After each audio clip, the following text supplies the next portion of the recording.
जय भीम, नमो बुद्धाय, नमस्कार साथियों। जैसे जैसे लोकसभा का चुनाव आगे बढ़ता जा रहा है, भारतीय जनता पार्टी, समाजवादी पार्टी, कांग्रेस, ये सब लोग अपने चुनाव जीतने के बजाय षड्यंत्र में लगे हुए हैं। भारतीय जनता पार्टी तो चुनाव लड़ ही नहीं रही, उसका जनता से कोई सरोकार नहीं है, जनता से चुनाव नहीं लड़ रही, वो तिकड़मबाजी का चुनाव लड़ रही है, वो गणित का चुनाव लड़ रही है, समीकरण का चुनाव देख रही है कि कहाँ से कितनी सीटें उसकी झोली में आ जाएं। वो तरीका कुछ भी हो सकता है। इसकी एक बानगी, चाहे सूरत हो, चाहे इंदौर हो, चाहे पुरी हो, चाहे अभी कल जो है जौनपुर में इस तरह का षड्यंत्र भारतीय जनता पार्टी और समाजवादी पार्टी के द्वारा किया गया। अब वो जब हार का डर उसे दो चरणों के चुनाव के बाद उसकी हालत पतली है, तो हार के डर की वजह से इस तरह के षड्यंत्र सीटों के अरेंजमेंट में लगी हुई है। उसके विपरीत बहुजन समाज पार्टी ने सबको प्रतिनिधित्व देकर इस तरह से टिकट का वितरण किया है कि भारतीय जनता पार्टी की नींद हराम हो गई है। समाजवादी पार्टी भी छटपटा रही है, जगह जगह अपने कैंडिडेट एक एक बार नहीं, चार चार बार। सब लोग हैरान है कि इतनी बार क्यों वो अपने कैंडिडेट का टिकट बदल रही है, क्योंकि उसे समझ में नहीं आ रहा। कंफ्यूज तो पहले से ही है वो। तो आज उनका जो गठबंधन है वो कंफ्यूजन का ही रिजल्ट है, ना तो कोई उनका कोई ऐसा गठबंधन है, ना तो कोई उन दोनों में आपस में तालमेल है। दो लोगों का कोई गठबंधन गठबंधन है जिसे महागठबंधन बोल रहे हैं। वो केवल मुस्लिम समाज की वोट को हासिल करने के लिए मुस्लिम लाल टोपी पहनकर मुस्लिम समाज का वोट केवल अपने परिवार को जिताने के लिए वो कर रहे हैं। एक हैरत वाली बात हमारे दर्शकों के लिए हो सकती है कि बहुजन समाज पार्टी ने मुसलमानों को प्रतिनिधित्व देने के लिए मुसलमानों को बसपा जो है दलित वोटों के बलबूते मुस्लिम समाज को प्रतिनिधित्व देना चाहती है, और इसीलिए उन्होंने 80 के विरुद्ध 23 सीटों पर मुस्लिम कैंडिडेट उतारे, मुस्लिम समाज के लोगों को टिकट दिया है। ये बहुत बड़ी बात है। जो लोग इस तरह के आरोप लगाते हैं कि बहुजन समाज पार्टी बीजेपी की बी टीम है, ये गणित उनको समझना चाहिए कि 23 कैंडिडेट को, 23 मुस्लिम कैंडिडेट को बहुजन समाज पार्टी ने दिया है। ये 23 वो सीटें हैं जहां पर दलित मुस्लिम को मिलाकर 50% से 60% के बीच ये गणित बैठता है। 40 से 60% के बीच में मुस्लिम दलित गठजोड़ बैठता है। ये 23 की 23 सीटें जीती जा सकती हैं। और जो दलित वोट है, एक एक वोट इन बहन जी के इशारे पे एक एक वोट इन मुस्लिम कैंडिडेट के लिए समर्पित है। इस मुस्लिम कैंडिडेट को एक एक वोट, दलित का वोट इनको पड़ रहा है। तो बहुजन समाज पार्टी अपने दलित वोटों के बलबूते हर 23 मुसलमानों को प्रतिनिधित्व देकर यह दिखाना चाहती है कि अगर ये 23 मुस्लिम प्रत्याशी अगर जीत जाते हैं, और हर तरह से बहुजन समाज पार्टी पूरा स्ट्रांग है, इनको जिताने के लिए मजबूत है, तो कौन ये कह सकता है कि बहुजन समाज पार्टी बीजेपी की बी टीम है। 23 मुस्लिम कैंडिडेट संसद में एक काली एक प्रदेश से पहुंचना बहुत बड़ी बात है। और कभी इस तरह के आरोप नहीं लग सकते। ये अपने समाज का इंटरेस्ट, अपने समाज का हित स्वयं देख सकते हैं, स्वयं प्रतिनिधित्व कर सकते हैं मुस्लिम समाज का। 23 लीडर पैदा करने के लिए बहुजन समाज पार्टी ने कमर कसी हुई है, फिर भी लोगों के दिमाग में मुसलमान जहां वोट दे रहे हैं नहीं समझ में आ रहा, कहां वोट दे रहे हैं, उन्हें कौन उम्मीदवार नजर आ रहा है। समाजवादी पार्टी जो इनका हितैषी, जिनको ये मुस्लिम का अपना ठेकेदार मानती है, मुसलमानों को अपना ठेकेदार मानती है, अपना गुलाम मानती है, अपना बंधक मानती है, उन लोगों के सहारे 5 केवल इन्होंने यादव कैंडिडेट उतारे हैं, जो यादवों का और मुसलमानों का प्रतिनिधित्व करने का ढोंग कर रही है समाजवादी पार्टी। 5 यादव कैंडिडेट उतारे हैं। यहाँ पहले मुसलमानों की जहां तक बात है तो केवल 4 टिकट मुसलमानों को समाजवादी ने दिया है, जबकि 23 टिकट बहुजन समाज पार्टी ने दिया है। तो और 5 टिकट इन्होंने यादवों को दिया है, और 5 टिकट बहुजन समाज पार्टी ने भी यादवों के दिए हैं। यादवों को 5 टिकट बहुजन समाज पार्टी ने दिया, 5 टिकट समाजवादी ने भी दिया है यादवों को। अब देखिए कि यादवों को टिकट समाजवादी ने, कौन से यादव हैं? उनके परिवार के लोग, अखिलेश स्वयं, उनकी पत्नी स्वयं, धर्मेंद्र यादव, अक्षय यादव और आदित्य यादव। तो ये पांच पांच जो है, अक्षय यादव, तो 5 टिकट उनके परिवार के ही लोग हैं। अगर ये 5 के अलावा उनको एक भी यादव पूरे उत्तर प्रदेश में नहीं दिख रहा कि उनको भी प्रतिनिधित्व दिया जा सकता है। एक यादव को दे दिया होता, लेकिन नहीं, यादव उनके बंधक हैं। मुसलमान को केवल 4 दिया है। उसके बाद भी यह मुसलमान अन्य जगहों पर लाल टोपी पहनकर बसपा बदायूं में आदित्यनाथ यादव को जिताना चाहती है, जबकि वहीं पर बहुजन समाज पार्टी ने मुस्लिम खान को टिकट दिया है। तो अगर मुसलमान के सच्चे हितैषी हैं तो मुस्लिम खान को वोट दें, ना कि उनके समाजवादी पार्टी के आदित्य यादव को जिताएंगे। फिर लाल टोपी पहनकर समाजवादी पार्टी आजमगढ़ में धर्मेंद्र यादव को जिताना चाहती है मुस्लिमों का वोट देके, जबकि बहुजन समाज पार्टी ने मसऊद अहमद को टिकट दिया है।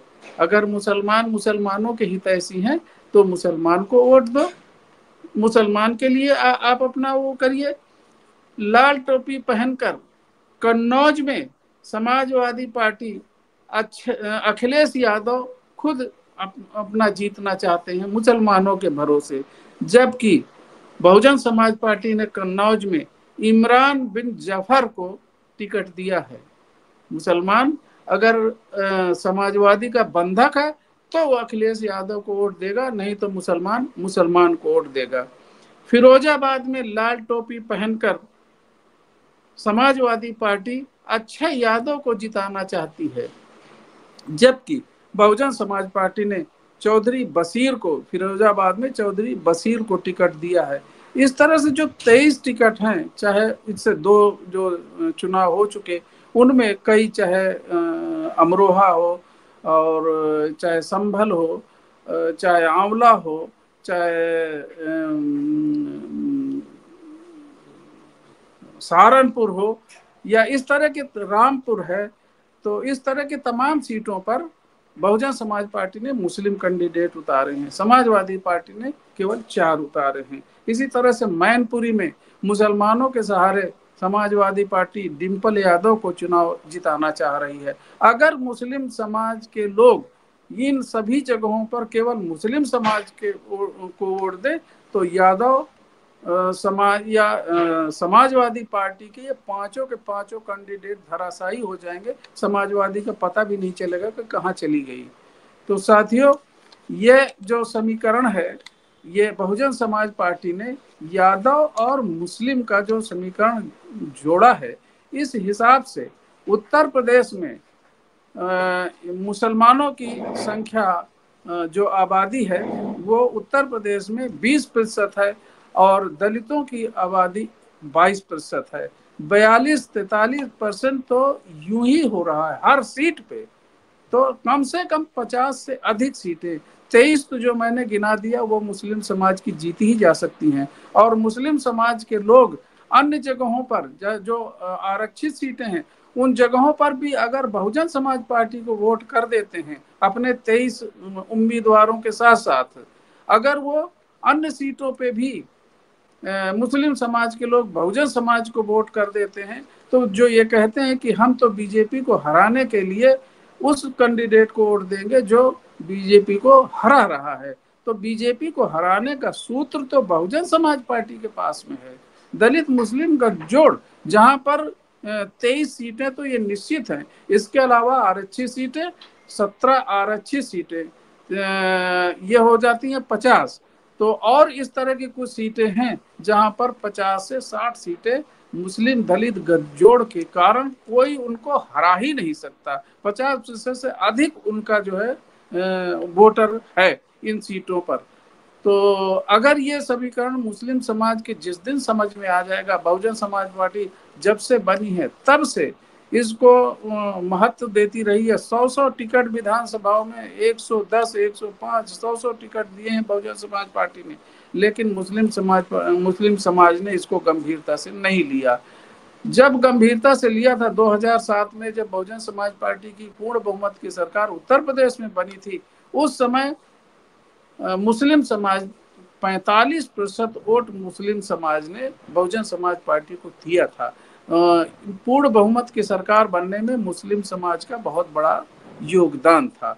अगर 50% से अधिक वोट भी मुस्लिम समाज के लोग बहुजन समाज पार्टी को दे देते हैं तो 50 के लगभग सीटें बहुजन समाज पार्टी के पक्ष में जीती जा सकती हैं, और यही बीजेपी के रथ को रोका जा सकता है। बीजेपी को कोई रोक सकता है तो समाजवादी पार्टी या कांग्रेस नहीं रोक सकती, बहुजन समाज पार्टी ही रोक सकती है। मुस्लिम समाज के जितने भी लोग हैं और दलित समाज के लोग भी मुस्लिम समाज में भाईचारा पैदा करके मुस्लिम समाज को ये बात समझा के कि ये गठजोड़ ही भारतीय जनता पार्टी को रोक सकता है, संविधान बच सकता है, आरक्षण बच सकता है, और भारत में जो ये वैमनस्यता पैदा की जा रही है, जो अलगाववाद पैदा किया जा रहा है, जो विषमता पैदा की जा रही है, उसे समाप्त किया जा सकता है इस गठजोड़ के बदौलत।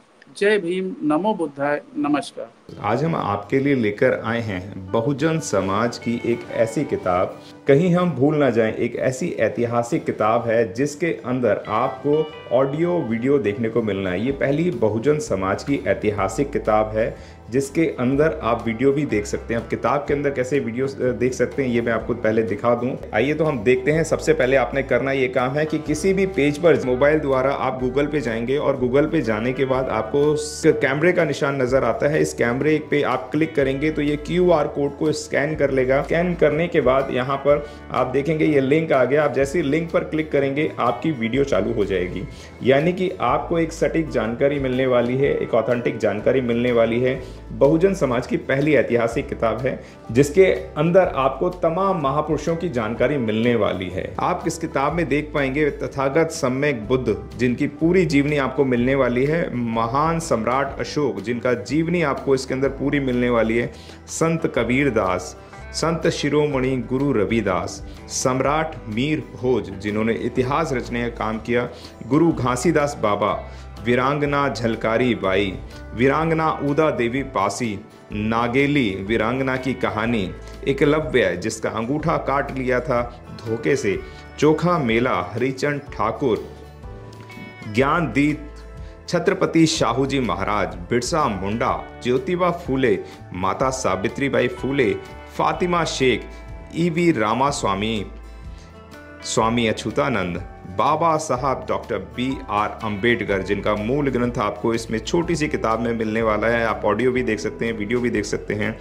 माता रमाबाई, मोतिया रावण कंगाली, सरदार उधम सिंह, ललई सिंह यादव, दशरथ मांझी, शिव दयाल सिंह चौरसिया, कपूरी ठाकुर, भवरी देवी, मान्यवर काशीराम साहब जिन्होंने इतिहास को दोबारा दोहराने का काम किया था, वीरांगना फूलन देवी, बहन कुमारी मायावती, संकल्प भूमि और पूना पैक्ट। बहुजन समाज का एक मूल ग्रंथ यह आपके पास आ गया है और आप इसको बिल्कुल भी देरी ना करें। तो साथियों, अगर आप ये किताब मंगाना चाहते हैं तो डिस्क्रिप्शन बॉक्स में जो आप नंबर देख रहे हैं इस नंबर पर आप हमें अपना ऑर्डर बुक करा सकते हैं। कितनी किताब आपको चाहिए? यदि आप चाहते हैं कि यह किताब पूरे भारतवर्ष में घर घर नजर आए तो आप इस वीडियो को ज़्यादा से ज़्यादा शेयर करें, लाइक करें, शेयर करें, अपने कमेंट हमारे सुझाव बॉक्स में ज़रूर दें और किताब को अपने घर पे मंगाना बिल्कुल भी ना भूलें। अगर आपने अभी तक हमारा चैनल सब्सक्राइब नहीं किया है तो सब्सक्राइब करें और घंटी का बटन बिल्कुल भी दबाना ना भूलें ताकि सभी लेटेस्ट खबरें पहुंच सकें आप पे सबसे पहले।